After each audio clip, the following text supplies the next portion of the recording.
തിരുവനന്തപുരം സ്വദേശിയായ സുഷ ജോർജിൻ്റെ അനുഭവ സാക്ഷ്യമാണ് സാക്ഷ്യ കൂടാരത്തിൻ്റെ ഇന്നത്തെ അധ്യായം. വിദേശ മലയാളിയായ സുഷ ജോർജ് അനുഗ്രഹീത ഗായികയും ഈവൻ്റ് ആങ്കറുമാണ്. ശാരീരിക പ്രയാസങ്ങളാൽ ഏറെ ബുദ്ധിമുട്ടുകൾ അനുഭവിച്ച നാളുകളിൽ നിന്ന് ലഭിച്ച വിടുതലിൻ്റെ സാക്ഷ്യമാണ് ഈ സഹോദരിക്ക് പറയുവാനുള്ളത്. എൻ്റെ പേര് സുഷ ജോർജ്. ഇപ്പോൾ ഞാൻ സ്റ്റേ ചെയ്യുന്നത് United Arab Emirates Ras al Khaimah എന്ന് പറഞ്ഞ സ്ഥലത്താണ്. ഞാൻ ജനിച്ചതും വളർന്നതും എല്ലാം തിരുവനന്തപുരം ജില്ലയിൽ ഒരു ക്രിസ്തീയ കുടുംബത്തിൽ ഞാൻ ജനിച്ചു വളർന്നു. എൻ്റെ പിതാവ് ഒരു പാസ്റ്ററായിരുന്നു. ഞങ്ങൾക്ക് സ്വന്തമായിട്ടൊരു എൻ്റെ പിതാവിനൊരു 10 തൊട്ട് 15 ചർച്ചസ് തിരുവനന്തപുരം ജില്ലയിലും പുറത്തുമായിട്ട് ഈ ജില്ലയുടെ പുറത്തുമായിട്ടും ഉണ്ടായിരുന്നു. അതോടുകൂടി തന്നെ സുവിശേഷ വേലയോടുകൂടി തന്നെ എൻ്റെ മാതാപിതാക്കൾ ജോലിയും ചെയ്തിരുന്നു. എൻ്റെ മാതാവ് ഒരു ഹൈസ്കൂൾ ഹെഡ് മിസ്ട്രസ് ആയിരുന്നു. ഞാൻ ദൈവം ആരാണെന്ന് എൻ്റെ ജീവിതത്തിൽ ഞാൻ രുചിച്ചറിഞ്ഞത് ഏകദേശം എൻ്റെ പിതാവിൻ്റെ വേർപാടിന് ശേഷമായിരുന്നു. അത് എൻ്റെ പിതാവ് ഉണ്ടായിരുന്നിടത്തോളം കാലം എനിക്ക് വ്യക്തിപരമായിട്ട് എനിക്ക് വലിയ അല്ലലുകളോ വേദനകളോ ഒന്നും സാഹചര്യങ്ങളോ ബുദ്ധിമുട്ടുകളോ ഒന്നും ഞാൻ അഭിമുഖീകരിച്ചിരുന്നില്ല. കാരണം പിതാവുണ്ടല്ലോ, എപ്പോഴും എന്ത് കാര്യത്തിനും എനിക്ക് വേണ്ടി പ്രാർത്ഥിക്കുവാനും എല്ലാം പിതാവുണ്ടല്ലോ എന്നുള്ളൊരു ചിന്തയിൽ ഞാൻ അങ്ങനെ ജീവിച്ച് കുട്ടിക്കാലമൊക്കെ വളരെ സന്തോഷമായിട്ട് മുമ്പോട്ട് പോയി. 12ാം ക്ലാസ്സിൽ വെച്ച് എൻ്റെ എക്സാം കഴിഞ്ഞതിന് ശേഷം ആ ദിവസം തന്നെ രാത്രി ഞാൻ സഹോദരിയുടെ കൂടെ ആയിരുന്നു. ഞാൻ ബാംഗ്ലൂരിലായിരുന്നത്.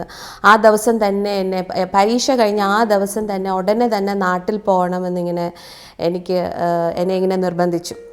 അപ്പോൾ ഞാൻ അന്ന് തന്നെ രാത്രി ഇങ്ങോട്ട് തിരുവനന്തപുരത്തേക്ക് വരികയും ഞാൻ നേരെ ചെല്ലുന്നത് SUT ആശുപത്രിയിൽ ICUയിലേക്കാണ്. അപ്പം അവിടെ ഞാൻ ചെന്നത് നോക്കുമ്പോൾ എൻ്റെ പിതാവ് കിഡ്നി ഫെയിലിയറായിട്ട് ICUയിൽ അഡ്മിറ്റഡ് ആണ്. അപ്പം ഇതൊന്നും അവരെന്നെ അറിയിക്കാതെ, കാരണം ഞാൻ പരീക്ഷയും കാര്യങ്ങളൊക്കെ ആയിട്ട് ഇരിക്കുമായിരുന്നല്ലോ. അപ്പം ഞാൻ നേരെ അങ്ങോട്ട് ICUയിലേക്കാണ് ചെല്ലുന്നതും ഈ പിതാവിൻ്റെ എന്നെ ഒട്ടും സുഖകരമല്ലാത്ത ഒരു അവസ്ഥയിൽ ആണ് ഞാൻ എൻ്റെ ഫാദറിനെ അങ്ങനെ ഡാഡിയെ കാണാൻ സാധിച്ചത്. ഞാനിപ്പോൾ പിതാവിൻ്റെ കാര്യം എടുത്ത് പറഞ്ഞെന്ന് പറഞ്ഞാൽ എൻ്റെ ജീവിതം വേണമെങ്കിൽ ഒരു ബിഫോർ ആൻഡ് ആഫ്റ്റർ എന്ന് പറയാം. എൻ്റെ പിതാവിൻ്റെ മരണത്തിന് ശേഷം എൻ്റെ ജീവിതം ആകെ ഒത്തിരി സാഹചര്യങ്ങളിൽ കൂടി ഞാൻ കടന്നുപോയി. അതുകൊണ്ടാണ് ഞാൻ പിതാവിൻ്റെ മരണം ഞാൻ ആദ്യമായിട്ട് എടുത്തു പറഞ്ഞത്. ഇതിനു മുൻപ് തന്നെ ഞാൻ 11th ഞാൻ ബാംഗ്ലൂരിൽ പഠിക്കുന്ന സമയം തന്നെ 10ാം ക്ലാസ് വരെ വലിയ ശാരീരികമായിട്ടുള്ള ബുദ്ധിമുട്ടുകളൊന്നും ഇല്ലായിരുന്നു. പക്ഷേ 11ാം ക്ലാസ്സിൽ വെച്ചിട്ട് എനിക്കിങ്ങനെ ഞാൻ ഹോസ്റ്റലിൽ ഇങ്ങനെ ഇരിക്കുന്ന സമയത്ത് എനിക്ക് ഭയങ്കരമായിട്ട് പനിയും ഇങ്ങനെ ഓരോ ഇൻഫെക്ഷൻസ് ഇങ്ങനെ മാറി മാറി വരുമായിരുന്നു.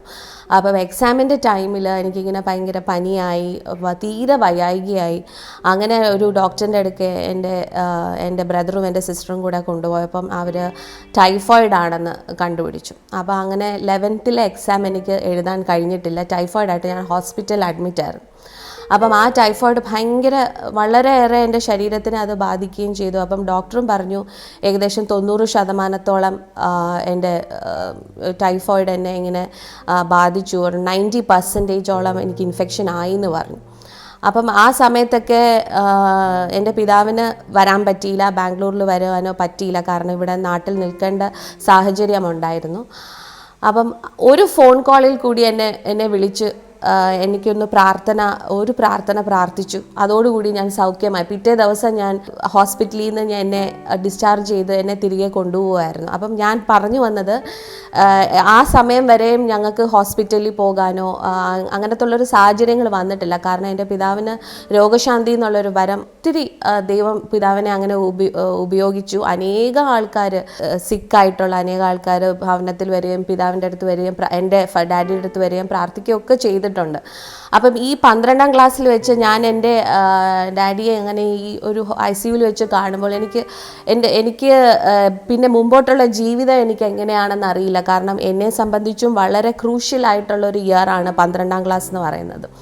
ഏകദേശം ഞാൻ ആലോചിക്കുന്നു ഒരു ജൂൺ വരെയും ICU തന്നെയായിരുന്നു.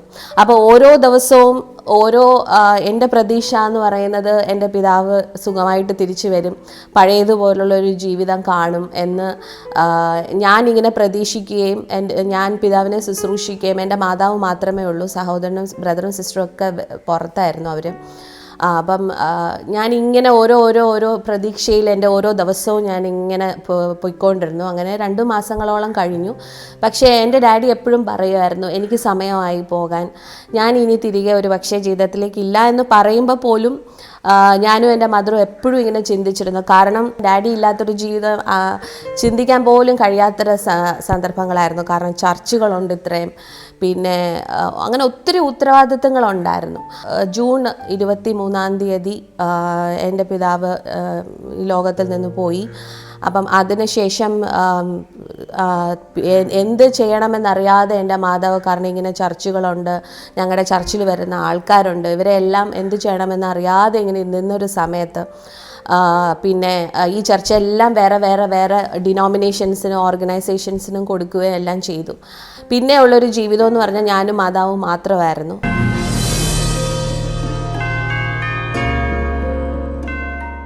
ഞാൻ നേരത്തെ പറഞ്ഞതുപോലെ എനിക്ക് 11th വെച്ച് ടൈഫോയിഡ് വന്നു എന്ന് ഞാൻ പറഞ്ഞിരുന്നു. അതിനുശേഷം എനിക്ക് എന്ത് എക്സാം, പിന്നെ ഞാൻ ഏത് എക്സാം എഴുതാൻ പോയാലും എനിക്ക് എന്തെങ്കിലും ഇങ്ങനെ ശാരീരികമായിട്ടുള്ളൊരു ബുദ്ധിമുട്ടുകൾ വരും. 12ാം ക്ലാസ്സിൽ വെച്ച് പരീക്ഷ കഴിഞ്ഞ ഉടനെ തന്നെ എൻട്രൻസിന് മുമ്പ് എൻ്റെ പിതാവ് മരിച്ചു. അപ്പം എനിക്ക് വലിയ ആഗ്രഹമായിരുന്നു എനിക്കൊരു മെഡിസിനൊക്കെ പഠിക്കണം, MBBS പഠിക്കണം എന്നൊക്കെയുള്ള. പക്ഷേ അതൊന്നും സാധിച്ചില്ല, കാരണം എൻട്രൻസ് ഒന്നും അങ്ങനെ അപ്പിയർ ചെയ്യാനും പറ്റിയില്ല. അപ്പം അതിനുശേഷം പിന്നെ എൻ്റെ പിതാവിൻ്റെ മരണശേഷം ജീവിതം ശരിക്കും പറഞ്ഞാൽ അപ്സൈഡ് ഡൗൺ ആയി എന്ന് തന്നെ എനിക്ക് പറയാം.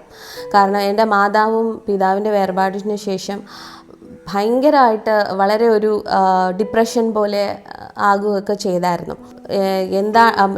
എൻ്റെ മാതാവിനെ സംബന്ധിച്ചിടത്തോളം വളരെ ആക്റ്റീവായിട്ട് വളരെ സ്മാർട്ടായിട്ടുള്ളൊരു ലേഡിയായിരുന്നു. അതായത് ഹൈസ്കൂളിലെ ഹെഡ് മിസ്ട്രസ്, പിന്നെ പാടും, അങ്ങനെ ഒത്തിരി കാര്യങ്ങൾ നല്ലപോലെ പ്രസംഗിക്കും. എൻ്റെ പിതാവിൻ്റെ ആ ഒരു മിനിസ്ട്രിയിൽ കൂടെ നിന്ന് സഹായിച്ച, ഏറ്റവും കൂടുതൽ സപ്പോർട്ട് കൊടുത്തത് എൻ്റെ മാതാവാണ്. നല്ലപോലെ പാടും, നല്ലപോലെ പ്രസംഗിക്കും, സ്കൂളിലെ ബെസ്റ്റ് ഹെഡ് മിസ്ട്രസ്. അങ്ങനെ എവിടെ പോയാലും പ്രാർത്ഥന പ്രെയർ ഗ്രൂപ്പ്സ് തുടങ്ങും. അങ്ങനെ എൻ്റെ മാതാവിനെ കുറിച്ച് ഞാൻ തന്നെ ചിലപ്പോൾ ഒക്കെ ആലോചിക്കും, ഇതെങ്ങനെ സാധിക്കുന്നു, ഇത്രയും കാര്യങ്ങൾ ചെയ്യാനായിട്ടുള്ള ഒരു കപ്പാസിറ്റിയും, അത്ര ആക്റ്റീവായിരുന്നു. പക്ഷേ പിതാവിൻ്റെ മരണശേഷം മാതാവ് ഭയങ്കര എനിക്ക് പറയാൻ വേണമെങ്കിൽ ഒരു ഡിപ്രഷൻ സ്റ്റേജിലേക്ക് തന്നെ പോയി എന്ന് തന്നെ പറയാം. അപ്പം ഞങ്ങൾ രണ്ടുപേരും മാത്രമായിട്ടുള്ളൊരു സാഹചര്യമായി. അപ്പോൾ അങ്ങനെ ഇരിക്കെ ഫൈനൽ ഇയറിന് ഞങ്ങളിവിടെ ഒരു സുവിശേഷ യോഗം നടക്കുന്നതായിട്ട് കേട്ടു. അപ്പം എൻ്റെ ബ്രദറിനൊരു തോന്നി, എന്നാൽ ഇവളെ അവിടെ ഒന്ന് കൊണ്ടുപോയി പ്രാർത്ഥിച്ചാലോ എന്ന് വിചാരിച്ച് ഞങ്ങൾ രണ്ടുപേരും കൂടെ പോയി. പക്ഷേ ദൈവം അന്ന് എന്നെ ആ മീറ്റിങ്ങിൽ വെച്ച് തൊട്ടു. പിന്നെ അതിനുശേഷം ഈ പരീക്ഷയുടെ സമയം വരുന്ന അസുഖം, അല്ലെങ്കിൽ ഈ വരുന്ന അതെനിക്ക് പോയി. ഞാൻ പറഞ്ഞില്ലേ, ഫസ്റ്റ് ഇയറും സെക്കൻഡ് ഇയറും എല്ലാം അസുഖം ആയതുകൊണ്ട് ഞാൻ ഇമ്പ്രൂവ്മെൻ്റ് എഴുതിയാണ് എൻ്റെ പരീക്ഷയെല്ലാം ഞാൻ പാസ്സായത്. എൻ്റെ എല്ലാം ആയിരുന്നതെന്ന് പറഞ്ഞാൽ എൻ്റെ സുഹൃത്തുക്കളാണ്. ആ സമയം എനിക്ക് അവരില്ലാതെ ഒരു ജീവിതം ഇല്ലായിരുന്നു. കാരണം അപ്പം അവരെല്ലാം അവരുടേതായിട്ടുള്ള വ്യക്തമായിട്ടുള്ള ഡെസ്റ്റിനേഷൻസ് അവർക്കുണ്ടായിരുന്നു, അവരുടെ അംബീഷൻസ് ഉണ്ടായിരുന്നു. പക്ഷേ ഡിഗ്രിക്ക് ശേഷം എൻ്റെ ബെസ്റ്റ് ഫ്രണ്ട് തന്നെ എന്നോട് ചോദിച്ചു, ഞങ്ങളെല്ലാം ഓരോരോ എത്താൻ പോകുന്നു, അല്ല പഠിക്കാൻ പോകുന്നു ഡിഗ്രിക്ക് ശേഷം, നീ മാത്രം എന്താ ഇങ്ങനെ, നിനക്ക് മാത്രം എന്താ ജീവിതത്തിൽ യാതൊരു ലക്ഷ്യമില്ല, അങ്ങനെയുള്ളൊരു ചോദ്യം എല്ലാ ഫ്രണ്ട്സ് പോലും എന്നോട് ചോദിക്കാൻ തുടങ്ങി. ഞാൻ പറഞ്ഞതുപോലെ ഫ്രണ്ട്സ് ഇല്ലാതെ എനിക്കൊരു ജീവിതം ഇല്ലായിരുന്നു, അങ്ങനെയുള്ളൊരു ജീവിതമായിരുന്നു. ഞാൻ ഉദ്ദേശിച്ച കാര്യങ്ങൾക്കൊക്കെ പഠിക്കാൻ പോകാനോ അങ്ങനത്തെ ഒരു സാഹചര്യത്തിനോ ഒന്നും എൻ്റെ ഡാഡി മരിച്ചതിന് ശേഷം എനിക്ക് പോകാൻ പറ്റിയില്ല. അങ്ങനെ ഇരുന്ന ഒരു സമയത്ത് ഞാൻ ശരിക്കും ഡിപ്രഷൻ എന്നുള്ളൊരു അവസ്ഥയിലേക്ക് തന്നെ പോയി. ഞാൻ എൻ്റെ ജീവിതത്തിൽ ഒരു അനുഭവം ഉണ്ടായി. അതായത് എൻ്റെ വീട്ടിനടുത്തുള്ള ഒരാൾ തന്നെ ഒരു ആൻറ്റി, പിന്നെ ഞാൻ എൻ്റെ ഭവനത്തിലിരിക്കുകയാണ്, ഞാനും എൻ്റെ മമ്മിയും ഉണ്ട്. ഞങ്ങളിങ്ങനെ ഒരുമിച്ചിങ്ങനെ ഭവനത്തിൽ ഒരു വൈകുന്നേരം സമയമാണ്, ഒരു 7-7:30 സമയം. ഞങ്ങളുടെ നെയ്ബറായിട്ടുള്ള ഒരു ആൻറ്റി ഭയങ്കര നിലവിളി ശബ്ദമാണ് അപ്പുറത്ത് കേൾക്കുന്നത്. അപ്പോൾ ഞാൻ ഒരു ഒരു ഒരാളുടെ ശബ്ദമാണ് കേൾക്കുന്നത്, ഒരു സ്ത്രീയുടെ ശബ്ദം, നിലവിളി ശബ്ദമല്ല, ഒരാളുടെ നിലവിളി ശബ്ദം. അപ്പോൾ എനിക്ക് മനസ്സിലായി ഇത് അപ്പുറത്തെ, എൻ്റെ തൊട്ടപ്പുറത്തെ വീട്ടിലെ അവിടെ ആണല്ലോ എന്ന് വിചാരിച്ചു. ഞാനൊന്നും നോക്കിയില്ല. ഞാൻ എന്തുകൊണ്ട് ഇവരിങ്ങനെ നിലവിളിക്കുന്നു എന്നറിയാതെ ഞാൻ ഓടി അവരുടെ വീട്ടിലേക്ക്. കയറുന്നതിന് മുമ്പ് തന്നെ ഞാൻ കണ്ടു വീട്ടിനകത്ത് നിന്ന് തീ ഇങ്ങനെ ആളി കത്തുന്നതായിട്ട് ഞാൻ കണ്ടു. അപ്പം എനിക്ക് എന്തുവാണെന്നൊന്നും മനസ്സിലായില്ല. ഞാൻ ഓടി അങ്ങോട്ട് ചെല്ലുകയാണ്. ചെന്ന് നോക്കുമ്പം എന്നോട് ആ അങ്കിള് പറയുന്നത്, ആൻറ്റി തീ കൊളുത്തി എങ്ങനെയെങ്കിലും അണയ്ക്കാൻ ശ്രമിക്കുന്നത് ഇങ്ങനെ പറയുവാണ്. അപ്പം ഞാൻ ആൻറ്റി എവിടെയാണ് കിടക്കുന്നത് എനിക്ക് മനസ്സിലായി, ഇത് സൂയിസൈഡ് അറ്റംപ്റ്റ് ആണെന്ന് മനസ്സിലായി, ആൻറ്റി അങ്ങനെ ചെയ്യുകയാണ് എന്ന് മനസ്സിലായി. ഞാൻ ഓടി ഓരോ റൂം മാറി ആൻറ്റി എവിടെയാണ് കിടക്കുന്നതെന്ന് നോക്കാൻ പോകുന്ന സ്ഥലത്ത് ഞാനിങ്ങനെ ഒരു റൂമിൽ നിന്ന് അടുത്ത റൂമിലേക്ക് പോയപ്പം പുള്ളിക്കാരി താഴെ കിടക്കുകയാണ്. എൻ്റെ കാല് തട്ടി, ആൻറ്റി ഇങ്ങനെ തട്ടി. അപ്പോഴത്തേക്കും ഏകദേശം പുള്ളിക്കാരിയുടെ എനിക്ക് തോന്നുന്നു മരിച്ചു, ഏകദേശം മരിച്ചു. അങ്ങനെ വെന്ത് അവസ്ഥയിൽ ഇങ്ങനെ കിടക്കുകയാണ്. പിന്നെ ഞാൻ എൻ്റെ പുറകെ പിന്നെ എൻ്റെ മമ്മി ഓടി വന്നു, പിന്നെ ഇവിടുത്തെ നാട്ടുകാർ ഓടി വന്നു. അങ്ങനെയൊക്കെ ഒരു ഇതായിരുന്നു. പക്ഷേ ആ സമയത്ത് അവരുടെ ആ കാര്യങ്ങളെല്ലാം ഞാൻ ചെയ്തു. പിന്നെ അവർ ഹോസ്പിറ്റലിൽ എടുത്തുകൊണ്ട് പോകുന്ന എല്ലാം ഞാൻ അവിടെ ഉണ്ടായിരുന്നുവെങ്കിൽ പോലും ആ ജീവിതം എന്നെ ഭയങ്കരമായിട്ട് മാറ്റി. അതെന്തുകൊണ്ട് മാറ്റി എന്ന് ചോദിച്ചാൽ ഞാൻ വീണ്ടും വളരെ ഡിപ്രഷനിലേക്ക് പോയി. ഡിപ്രഷനിലേക്ക് പോയപ്പോഴത്തേക്കും എനിക്ക് ഒരു മനുഷ്യൻ്റെ ജീവിതം ഇത്രയൊക്കെ ഉള്ളൂ, അപ്പം ജീവിതത്തിൽ വ്യക്തമായിട്ടുള്ളൊരു ഉദ്ദേശം ഇല്ലെങ്കിൽ പിന്നെ ജീവിതം ഇങ്ങനെ നമ്മുടെയൊക്കെ ജീവിതം ഇങ്ങനെയായി പോകുമോ എന്നുള്ളൊരു ചിന്ത എൻ്റെ ഹൃദയത്തിൽ വന്നു തുടങ്ങി. അങ്ങനെ ഞാൻ പിന്നെയും ഭയങ്കര ഡിപ്രഷനിലേക്ക് പോയി. ഒരു 4-5 മാസം ഞാൻ വളരെ വ്യക്തമായിട്ട് ആരോടും സംസാരിക്കാതെയും അങ്ങനെയൊക്കെ, പിന്നെ രാത്രിയാവുമ്പം ഭയങ്കര ഭയവും അങ്ങനത്തെ കാര്യങ്ങളൊക്കെ ആയി. പിന്നെ അന്ന് ഞങ്ങളുടെ ചർച്ച് ചേർന്ന് നിന്നത് ഒരു ട്രഡീഷണൽ പെൻറ്റിക്കോസ്റ്റൽ ചർച്ചിൻ്റെ കൂടെയാണ്. ആ പാസ്റ്ററിനോട് പിന്നെ ഞാൻ കാര്യങ്ങൾ പറയുകയും പിന്നെ ആ പാസ്റ്റർ എനിക്ക് വേണ്ടി പ്രാർത്ഥിക്കുകയും പിന്നെ അതിൽ നിന്നും ചെറുതായിട്ടൊരു വിടുതൽ എനിക്ക് ലഭിച്ചു. അവിടെയാണ് എൻ്റെ ഒരു ടേണിംഗ് പോയിൻ്റ്. എൻ്റെ 2 ടേണിംഗ് പോയിൻറ്റ്സ് ജീവിതത്തിൽ. ഒരു ടേണിംഗ് പോയിൻ്റ് എൻ്റെ ഫാദർ മരിച്ചതും, ഒന്ന് ഞാൻ ഈ ആൻറ്റി മരിച്ചതുമാണ്. എൻ്റെ ആ സൂയിസൈഡ് ചെയ്തത് കണ്ട ആ ഒരു അനുഭവം അതെൻ്റെ ജീവിതത്തിൽ വല്ലാതെ ഇങ്ങനെ കുലുക്കുന്ന ഒരു സംഭവമായി. പിന്നെ എനിക്ക് വ്യക്തമായിട്ടുള്ളൊരു ഇത് വന്നു, എനിക്ക് എവിടെയെങ്കിലും എത്തണം, എനിക്ക് എവിടെയെങ്കിലും കുറച്ച് കാര്യങ്ങൾ ചെയ്തേ പറ്റുള്ളൂ, എൻ്റെ ജീവിതത്തിൽ എവിടെയെങ്കിലും എത്തണമെന്ന് പറഞ്ഞ് അങ്ങനെ ഞാൻ കുറച്ച് സർട്ടിഫിക്കേഷൻസ്, IT സർട്ടിഫിക്കേഷൻസ് ഒക്കെ പാസ്സായി. ഞാൻ തന്നെ ഡിറ്റർമിൻഡ് ആയിട്ടിരുന്ന IT സർട്ടിഫിക്കേഷൻസ് ഒക്കെ പാസ്സായി. ഞാനത് പാസ് ഔട്ട് ചെയ്യുന്നതിന് മുൻപ് തന്നെ ക്യാമ്പസ് പ്ലേസ്മെൻ്റ് ആയി. ഞാനിവിടെ ഒരു ഇൻ്റർനെറ്റ് സർവീസ് പ്രൊവൈഡറിൽ നെറ്റ്വർക്കിംഗ് സെക്ഷനിൽ ഞാൻ ജോലിക്കായിട്ട് കയറി. അപ്പം അങ്ങനെ കയറുന്ന സമയത്ത് പിന്നെയും എൻ്റെ ജീവിതം കുറച്ചൊക്കെ സെറ്റിൽഡ് ആയിട്ട് വന്നു തുടങ്ങി. അപ്പോഴും ഞാൻ വലിയൊരു തീരുമാനം, അപ്പോഴും എനിക്ക് ദൈവവുമായിട്ട് ഞാൻ കുറച്ചും കൂടി അടുത്തു. ഈ ഒരു സിറ്റുവേഷൻ ആയപ്പോൾ ഞാൻ പിന്നെ സീരിയസ് ആയിട്ടിരുന്ന് പിന്നെയും പ്രാർത്ഥിക്കുവാനും, എനിക്ക് ദൈവം എനിക്ക് പാടാനുള്ളൊരു ഗിഫ്റ്റ് തന്നിട്ടുണ്ട്. അപ്പം ഞങ്ങളുടെ ചർച്ചിൽ തന്നെ ഇപ്പം വളരെ പ്രസിദ്ധമായിട്ടുള്ളൊരു ടീം ഞങ്ങളുടെ ചർച്ചിൽ നിന്ന് തന്നെ ഉണ്ടായിരുന്നു. അവരുടെ കൂടെയൊക്കെ ഞാൻ ഒത്തിരി സ്ഥലങ്ങളിൽ പാടാനൊക്കെ പോയിട്ടുണ്ട്. പക്ഷെ ഞാൻ ഈ പറഞ്ഞതുപോലെ ദൈവവുമായിട്ടുള്ളൊരു വ്യക്തിപരമായിട്ടുള്ളൊരു ബന്ധം എനിക്കില്ലായിരുന്നു. പക്ഷെ അപ്പം ആ സമയം മുതൽ എൻ്റെ ജീവിതം പിന്നെയും ഒരു പോസിറ്റീവ് മോഡിലോട്ട് പോയി തുടങ്ങി എന്നെനിക്ക് തോന്നി. അങ്ങനെ ഞാൻ ജോലിക്ക് കയറി. ഞാൻ വളരെ യങ്ങാണ് ഞാൻ ജോലിക്ക് കയറുമ്പോൾ തന്നെ. എനിക്ക് തോന്നുന്നു എനിക്കൊരു 18 വയസ്സ് കഴിഞ്ഞതേ ഉള്ളൂ.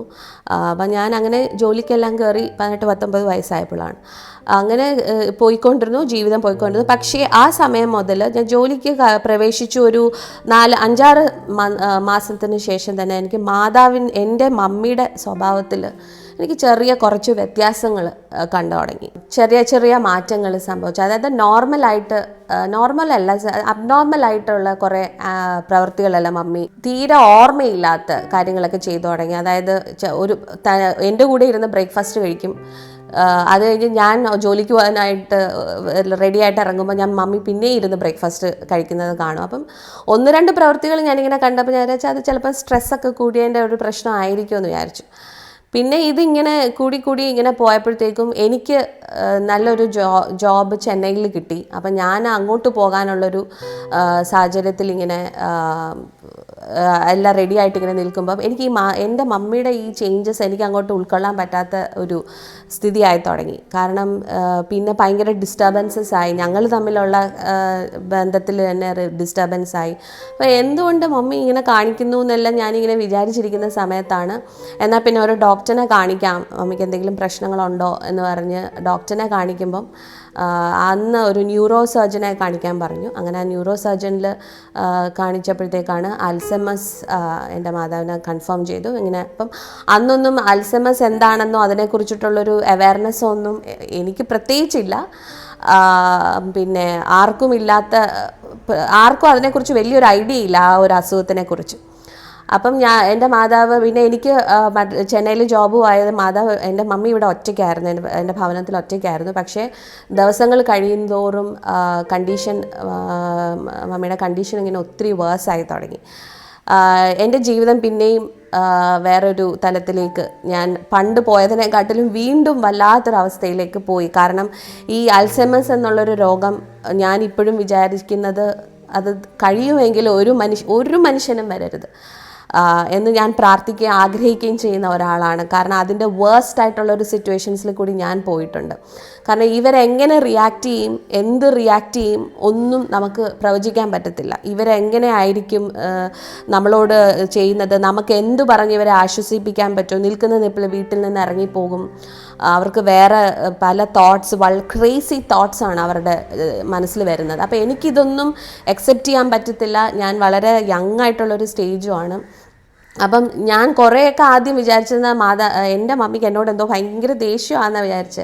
പിന്നെ ഞാൻ വിചാരിച്ച പിന്നെ ഞാൻ മനസ്സിലാക്കിയത് ഇതെല്ലാം എൻ്റെ മമ്മിയുടെ ഈ അസുഖം കാരണമാണ് മാതാവ് ഇങ്ങനെ എന്നോട് ബിഹേവ് ചെയ്യുന്നത്.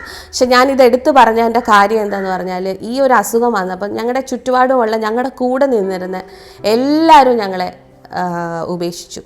എല്ലാവരും എന്ന് പറഞ്ഞാൽ ഒരു മനുഷ്യൻ പോലും എന്നെ ഒന്ന് ഹെൽപ്പ് ചെയ്യാനോ ഒന്നിനും ആർക്കും എൻ്റെ മമ്മിയുടെ അവസ്ഥയൊന്നും മനസ്സിലാക്കാൻ പറ്റാത്തൊരു സാഹചര്യമായി. അങ്ങനെ വളരെ ഒറ്റപ്പെട്ടു പോയ ഒരു സാഹചര്യത്തിൽ കൂടെയായിരുന്നു ഞാൻ പോയത്. അതിൻ്റെ ഇടയിൽ തന്നെ എൻ്റെ കല്യാണവും നടന്നു, എൻ്റെ മാരേജും നടന്നു. എൻ്റെ മാതാവിൻ്റെ സിറ്റുവേഷനൊക്കെ ഇങ്ങനെ ആയിരുന്നപ്പോൾ തന്നെ മാരേജ് നടന്നു. എല്ലാം എൻ്റെ ജീവിതത്തിലെ എല്ലാ നല്ല കാര്യങ്ങളും ഞാൻ പ്ലാൻ ചെയ്ത പോലെ നടന്നിട്ടേയില്ല. അതും എൻ്റെ മാരേജ് എന്തോ ദൈവകൃപ കൊണ്ട് മാരേജ് പോലെ നടന്നു എന്ന് എനിക്ക് പറയാൻ പറ്റത്തുള്ളൂ. കാരണം എൻ്റെ മമ്മിയുടെ അവസ്ഥ ഇങ്ങനെ ആയതുകൊണ്ട് തന്നെ ആരും എന്നെ ഗൈഡ് ചെയ്യാനോ സപ്പോർട്ട് ചെയ്യാനോ കാര്യങ്ങൾ ചെയ്യാനോ ഒന്നും ഇല്ലാത്തൊരവസ്ഥയിലായിരുന്നു. പക്ഷെ ദൈവം സഹായിച്ചു, അങ്ങനെ നടന്നു. മമ്മി ഇങ്ങനെ വേഴ്സായിട്ട് തന്നെ ഇരുന്നു. കല്യാണം കഴിഞ്ഞ ഒരു 10-15 ദിവസത്തിന് ശേഷം തന്നെ എൻ്റെ ഹസ്ബൻഡ് UAE വർക്ക് ചെയ്തുകൊണ്ടിരുന്നത്, ദുബായിലായിരുന്നു. ഞാൻ 10-15 ദിവസം കൊണ്ട് തന്നെ ഞാനും ദുബായിലേക്ക് പോയി.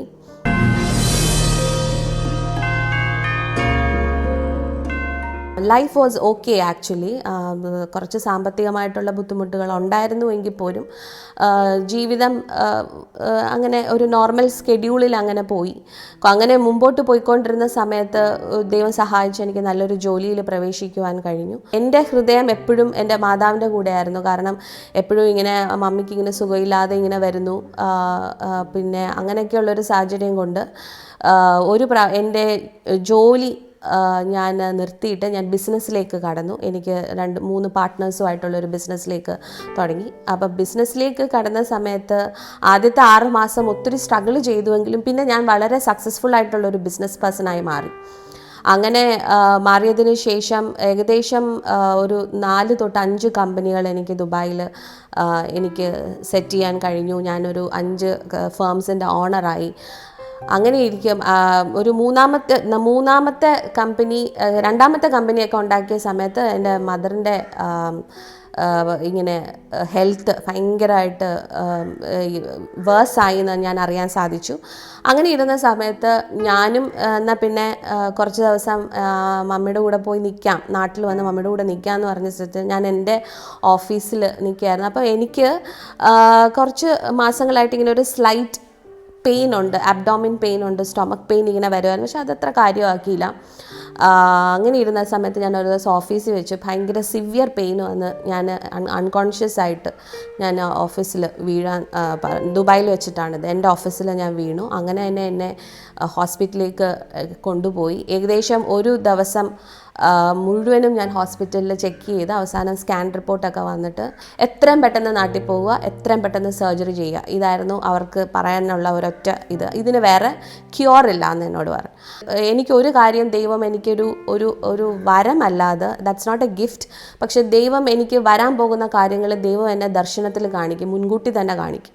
അപ്പം ഞാനും ഈ അസുഖത്തിൻ്റെ കാര്യമല്ല, 2-3 മാസത്തിന് മുമ്പേ ഞാനിങ്ങനെ എനിക്ക് ഈ അസുഖം വരുന്നു എന്ന് ഈ പേര് വരെ ഞാനിങ്ങനെ കാണുകയും എൻ്റെ മാതാവിൻ്റെ മരണമാണെങ്കിലും ഞാനിങ്ങനെ കാണുകയും എല്ലാം ചെയ്യുന്നത്. അപ്പം ഞാൻ ഏകദേശം പ്ലാൻഡ് ആണ്, ഇതൊക്കെ എൻ്റെ ജീവിതത്തിലേക്ക് വരും എന്നുള്ളതിലൊക്കെ പ്ലാൻ ചെയ്ത് ഞാൻ മുമ്പോട്ട് പോവുകയാണ്.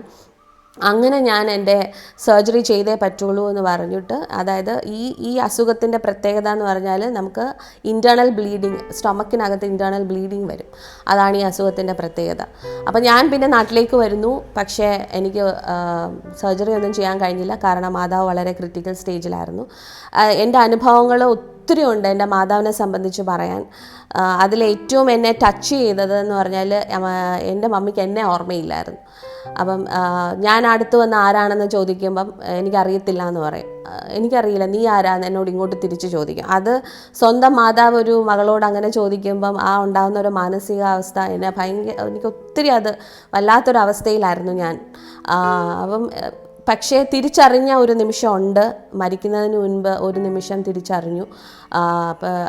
ഇപ്പോൾ എൻ്റെ ഓപ്പറേഷന് വേണ്ടിയിട്ടാണ് ഞാൻ വന്നത് നാട്ടിൽ. പക്ഷേ മാതാവിൻ്റെ ഈ ഒരു ഹെൽത്തിൻ്റെ പ്രശ്നം കാരണം ഞാൻ ഓപ്പറേഷൻ ചെയ്യാതെ തിരിച്ച് UAE പോവുകയും പിന്നെ ഞാൻ വിചാരിച്ചു എല്ലാം അവിടെ നിർത്തി തിരിച്ചിങ്ങോട്ട് വരാം, എനിക്ക് എൻ്റെ മമ്മിയും ടേക്ക് കെയർ ചെയ്യാം, എൻ്റെ ഹെൽത്തും നോക്കാം എന്നൊക്കെ പറഞ്ഞ് ബാഗ്സ് എല്ലാം പാക്ക് ചെയ്തുകൊണ്ടിരിക്കുന്ന സമയത്ത് ഞാനിപ്പോൾ സപ്പോസ് ഒരു 18-നാണ് പോകുന്നതെങ്കിൽ എനിക്ക് തോന്നുന്നു 11th നൈറ്റിന് എൻ്റെ ഹസ്ബൻഡ് എന്നോടൊന്ന് പറഞ്ഞു, എനിക്ക് തോന്നുന്നു ഇന്ന് രാത്രി തന്നെ നീ പോകണം, മമ്മിക്ക് അത്ര സുഖമില്ല എന്ന് പറഞ്ഞ് ഞങ്ങൾ രണ്ടുപേരും, ഞാനും എൻ്റെ ഹസ്ബൻഡും കൂടെ 12th മോർണിംഗ് ഇവിടെ എത്തുകയും ജൂൺ 12th മോർണിംഗ് ഇവിടെ എത്തുകയും ജൂൺ 12th നൈറ്റ് ഈവനിങ് എൻ്റെ മാതാവ് മരിക്കുകയും ചെയ്തു.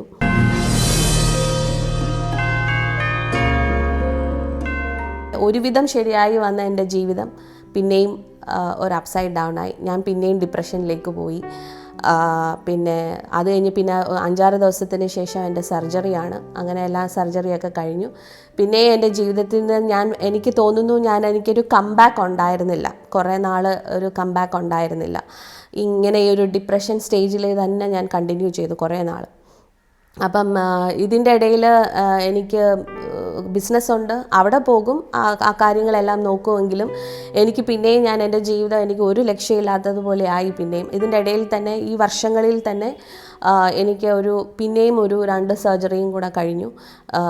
പിന്നെ കാരണം ഇതിന് ക്യൂർ ഇല്ല, സർജറിയാണ് ഇതിൻ്റെ ഒരു ഇത്. അപ്പം ഞാനും ഇങ്ങനെ ആലോചിക്കുന്ന, ദൈവമേ ഇതെന്തുകൊണ്ട് എൻ്റെ ജീവിതത്തിൽ ഇങ്ങനെ. പക്ഷേ ഈ അവസ്ഥയിലെല്ലാം എനിക്ക് വേണ്ടി ആര് പ്രാർത്ഥിക്കാൻ വന്നാലും, ഏതാൾ എനിക്ക് വേണ്ടി പ്രാർത്ഥിക്കാൻ വന്നാലും, അല്ലെങ്കിൽ ഏത് മീറ്റിങ്ങിന് ഞാൻ പോയാലും ഓരോ പ്രോഫറ്റ്സ് അല്ലെങ്കിൽ ഓരോ ദേവദാസന്മാർ എൻ്റെ അടുത്ത് വന്ന് പ്രാർത്ഥിച്ചിട്ട് പറയായിരുന്നു, നീ സുവിശേഷ വേലയ്ക്ക് വേണ്ടിയിട്ടുള്ളതാണ്. പക്ഷെ അത് എൻ്റെ മനസ്സിൽ എനിക്ക് അങ്ങനെ ഒരു ആഗ്രഹം ഇല്ലായിരുന്നു.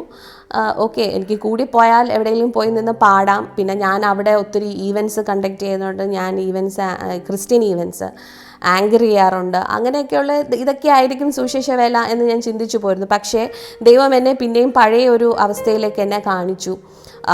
അതായത് എൻ്റെ മാതാവിൻ്റെ ഫ്യൂണറൽ സർവീസിൻ്റെ സമയത്ത് എല്ലാവരും ഇങ്ങനെ വന്ന് ചോദിക്കും, ഇനി ആര് ഈ മിനിസ്ട്രി കണ്ടിന്യൂ ചെയ്യുമെന്ന് ആൾക്കാരിങ്ങനെ ചോദിക്കുന്ന സമയത്തും ഞാൻ അന്ന് ഒരു തീരുമാനമെടുത്തു, ഞാൻ എൻ്റെ മാതാവിൻ്റെയും പിതാവിൻ്റെയും മിനിസ്ട്രി ഞാൻ കണ്ടിന്യൂ ചെയ്യും എന്ന് പറഞ്ഞ് ഞാൻ അങ്ങനെ ഒരു തീരുമാനമെടുത്തു. ഞാനത് മറന്നു, ഞാൻ മുൻപോട്ട് പോയി. പക്ഷേ ദൈവാത്മാവ് പിന്നെ എന്നെ ഈ കാര്യങ്ങളെല്ലാം എൻ്റെ ശ്രദ്ധയിൽ കൊണ്ടുവന്നു, ഞാൻ ഇതെല്ലാം ഓർമ്മപ്പെട്ടു. പക്ഷേ ഓർമ്മിച്ചു എങ്കിലും ഞാൻ പിന്നെ ഒരു സുവിശേഷ വേലയ്ക്ക് വേണ്ടി ഒരു സ്റ്റെപ്പ് എടുക്കുകയോ ഒന്നുമില്ല. പക്ഷേ ഞാൻ ഈ പറഞ്ഞുകൊണ്ടിരിക്കവേ തന്നെ എന്നെക്കൊണ്ട് ചെയ്യാൻ പറ്റുന്ന രീതിയിൽ ഞാനൊരു വളരെ സക്സസ്ഫുൾ ആയിട്ടുള്ള ഒരു ബിസിനസ് വിമൻ ആയിരുന്നു. എന്നെക്കൊണ്ട് ചെയ്യാവുന്ന രീതിയിൽ ഓരോ ചർച്ചുകളിൽ പോയി ഓരോ പാസ്റ്റർമാരെ സഹായിക്കുകയൊക്കെയും ചെയ്തിട്ടുണ്ട്. പക്ഷേ ഒരു പൂർണ്ണമായിട്ടുള്ളൊരു അതിലേക്ക് ഒരു മിനിസ്ട്രിയിലേക്ക് ചെയ്യണമെന്നോ അല്ലെ ദൈവത്തിന് വേണ്ടി കൂടുതൽ കാര്യങ്ങൾ ബിസിനസ്സിനെക്കാട്ടിലും ചെയ്യണമെന്നോ ഒന്നും ഞാൻ ആഗ്രഹിച്ചിട്ടില്ല. എങ്കിലും ബിസിനസ് സക്സസ്ഫുള്ളായി. അങ്ങനെ പോയിക്കൊണ്ടേ ഇരിക്കവേ ഞങ്ങളുടെ ബിസിനസ്സിൽ കുറച്ച് തട്ടുകേട് സംഭവിച്ചു. ഏകദേശം 5 കമ്പനികളോ ഉണ്ടായിരുന്നു. ഞങ്ങളെ ഏൽപ്പിച്ച ഒരു വ്യക്തി ഞങ്ങളെ ഒത്തിരി ചതിക്കുകയും അത് മുഖാന്തരം വന്നിട്ടുള്ള കുറേ ഡെവലപ്മെൻറ്റ്സിന് ശേഷം ഏകദേശം 4 കമ്പനികൾ അടച്ചുപൂട്ടി, ഒരെണ്ണം മാത്രം എക്സിസ്റ്റ് ചെയ്ത് അങ്ങനെ പോയിക്കൊണ്ടിരുന്നത് വളരെ ബുദ്ധിമുട്ടി കൂടെ പോയി. വളരെ ബുദ്ധിമുട്ടെന്ന് പറഞ്ഞാൽ എനിക്ക് പുറത്ത് പറയാൻ പറ്റാത്ത അതുപോലെ ഞാൻ ബുദ്ധിമുട്ടിൽ പോയി. ഞാൻ എങ്ങനെ സക്സസ്ഫുൾ ആയിരുന്നോ അതുപോലെ ആ ബിസിനസ് തകർന്നു പോയി, എല്ലാം തകർന്നു പോയി. അപ്പോൾ പിന്നെ ഞാൻ വിചാരിച്ചു ദൈവം എന്നെക്കൊണ്ട് ഉദ്ദേശിക്കുന്നത് ഇത് തന്നെയാണ് എന്ന് പറഞ്ഞിട്ട് ഞാൻ പിന്നെയും ഒരു 2019 വരെ ഞാൻ എങ്ങനെയൊക്കെയോ ഞാൻ മുൻപോട്ട് പോയി, ബിസിനസ് ചെയ്ത് തന്നെ പോയി. പക്ഷേ 2019 ഓഗസ്റ്റ് ആയിരുന്നപ്പോൾ ഇതുപോലെ എൻ്റെ ജീവിതത്തിൽ മറക്കാൻ പറ്റാത്ത ഒരു ഇൻസിഡൻറ്റ് ബിസിനസ് പരമായിട്ട് സംഭവിക്കുകയും ആ സമയത്ത് കോവിഡായി. 2020 ആയപ്പോൾ എല്ലാ കമ്പനികളും UAE എല്ലാം ഷട്ട് ഡൗൺ ചെയ്തു. അങ്ങനെ എനിക്ക് ഉണ്ടായിരുന്ന ബിസിനസ്സുകൾ പോലും ഷട്ട് ഡൗൺ ചെയ്യേണ്ടി വന്നു. അതിനുശേഷം ഞാനിങ്ങനെ ഒരു ദൈവം എനിക്കൊരു ക്ലിയർ ആയിട്ടുള്ളൊരു ഗൈഡൻസ് തരട്ടെ എന്നൊക്കെ പറഞ്ഞ് ഞാനിങ്ങനെ ഇരുന്നു. എന്ത് ചെയ്യണം, മുൻപോട്ട് പോകണമെന്ന് അറിയാതെ ഇരുന്നപ്പോഴാണ് ഇതുപോലെ പിന്നെയും വളരെ സീരിയസ് ആയിട്ട് എനിക്ക് ഇതുപോലെ തന്നെ ഏകദേശം ബോധം അറിയുന്ന പോകുന്ന അവസ്ഥയിൽ പിന്നെയും ആയി, പനിയെല്ലാം കൂടി. അങ്ങനെ ഞാൻ ഹോസ്പിറ്റലിൽ പോയി. അവിടെ പോയപ്പോഴാണ് അറിഞ്ഞത് എൻ്റെ ബ്ലഡിൽ ഇൻഫെക്ഷൻ കൂടിയിട്ട് ബ്ലഡ് പോയ്സണായി. അങ്ങനെ എൻ്റെ BP, എൻ്റെ ഷുഗർ അതെല്ലാം കുറഞ്ഞ് ഞാൻ ഏകദേശം മരണത്തോട് അടുത്ത ഒരു സംഭവം, ആ ഒരു സാഹചര്യത്തിൽ അന്ന് ഞാൻ എത്തി. അത് 2023 ഡിസംബറിലാണ്. അങ്ങനെ എത്തിയ സാഹചര്യത്തിൽ പിന്നെയും ഹോസ്പിറ്റലും കാര്യങ്ങളുമൊക്കെ ആയി. എന്തായാലും കഴിഞ്ഞ വർഷം എനിക്ക് വീണ്ടും ഒരു മേജർ സർജറി നടത്തേണ്ടി വന്നു. അപ്പം ഇതിന് ശേഷം എനിക്ക് ശാരീരികമായിട്ട് ഇപ്പോൾ എൻ്റെ ഒരു അവസ്ഥ, ഞാൻ വളരെ ബ്ലെസ്ഡാണ്. എൻ്റെ ജീവിതം ഒത്തിരി ദൈവം മാറ്റി തന്നു. പഴയ പ്രതികൂല സാഹചര്യങ്ങളിൽ നിന്നെല്ലാം ദൈവം എന്നെ വിടുവിച്ചു. ഇതൊന്നും ഇല്ലായിരുന്നുവെങ്കിൽ, ഈ സാഹചര്യങ്ങളൊന്നും എൻ്റെ ജീവിതത്തിൽ വന്നില്ലായിരുന്നുവെങ്കിൽ എനിക്ക് ദൈവത്തിൻ്റെ ഗ്രേസ് എന്താണ്, കർത്താവിൻ്റെ ഗ്രേസ് എന്നുള്ളത് ഒരിക്കലും രുചിച്ചറിയാൻ പറ്റത്തില്ലായിരുന്നു. കാരണം നമ്മുടെ ജീവിതത്തിലെ ഡെയിലി നീഡ്സ് മീറ്റ് ചെയ്യുന്നതല്ല ഗ്രേസ് എന്ന് പറയുന്നത്. പക്ഷേ നമുക്ക് ചെയ്യാൻ പറ്റാത്ത ഒരു കാര്യം, ഒരു ഹ്യൂമൻലി ഇമ്പോസിബിൾ ആയിട്ടുള്ള ഒരു കാര്യം ദൈവത്തിൻ്റെ ഗ്രേസ് കൊണ്ട് നമ്മൾ പോസിബിൾ ആക്കുമ്പോഴാണ് നമ്മൾ ദൈവത്തിൻ്റെ ഗ്രേസ് എന്താണെന്ന് നമ്മൾ ശരിക്കും രുചിച്ചറിയുന്ന ആ ഒരു സമയത്താണ്. ഇത്രയും നാൾ ഒരു ട്രെയിനിങ് പീരിയഡിൽ ആയിരുന്നു എന്ന് ഞാൻ വിശ്വസിക്കുന്നു. ഞാനിത് വൈൻഡപ്പ് ചെയ്യുന്നതിന് മുമ്പ് ഒരു കാര്യം പറഞ്ഞോട്ടെ. നമ്മൾ numbers, the book of numbers, ബൈബിളിൽ പറയും, കഴുകൻ തൻ്റെ കുഞ്ഞിനെ പറക്കുവാൻ പഠിപ്പിക്കുന്നത് പോലെ ദൈവം ഇസ്രായേൽ മക്കളെ പറക്കുവാൻ പഠിപ്പിച്ചു. അതുപോലെയായിരുന്നു എൻ്റെ ജീവിതം. ഞാൻ ഇത്രയും നാൾ ദൈവം എന്നെ പറക്കുവാൻ പഠിപ്പിച്ചതായിരുന്നു എന്ന് ഞാൻ പൂർണ്ണമായി വിശ്വസിക്കുന്നു. ഇപ്പോൾ ഞാൻ റെഡി ടു ഫ്ലൈ. ഇനി എൻ്റെ rest of my life maybe എനിക്ക് ഇങ്ങനെ എൻ്റെ ഓരോ വിഷൻസിനും ഞാൻ പോയ സാഹചര്യങ്ങളിൽ കൂടി അനേകരെ എനിക്ക് ഹെൽപ്പ് ചെയ്യാൻ ആ ഒരു മെൻറ്റാലിറ്റി എൻ്റെ ജീവിതത്തിൽ വന്നു കഴിഞ്ഞു. ഒത്തിരി പേരെ സഹായിക്കണമെന്നും ഞാൻ പോയ കുറേ എക്സ്പീരിയൻസസിലൊക്കെ കൂടെ ഒത്തിരി പ്രോജക്ട്സ് ഞാൻ കൺസീവ് ചെയ്തിരിക്കുകയാണ്. ഇനിയിപ്പോൾ ഞാൻ അത് ഡെലിവർ ചെയ്യണം. അപ്പം അതിനുള്ള ഇനിയുള്ള ദിവസങ്ങൾ അതിനൊക്കെ ഉപയോഗിക്കണമെന്ന് ഞാൻ ആഗ്രഹിക്കുന്നു. നിരാശയിലേക്ക് ആണ്ടുപോയ മനസ്സിനെ തിരിച്ചുപിടിക്കാൻ സാധിച്ചത് തികച്ചും പരിശുദ്ധാത്മാവിനാൽ തന്നെ എന്ന് ഈ സഹോദരി സാക്ഷ്യം പറയുന്നു. പ്രക്ഷുബ്ധമായ ജീവിതക്കടലിൽ മുങ്ങിത്താഴുന്ന അനേകർക്ക് ആശ്വാസമായി മാറണം എന്നതാണ് ഈ സഹോദരിയുടെ ജീവിത ദർശനം.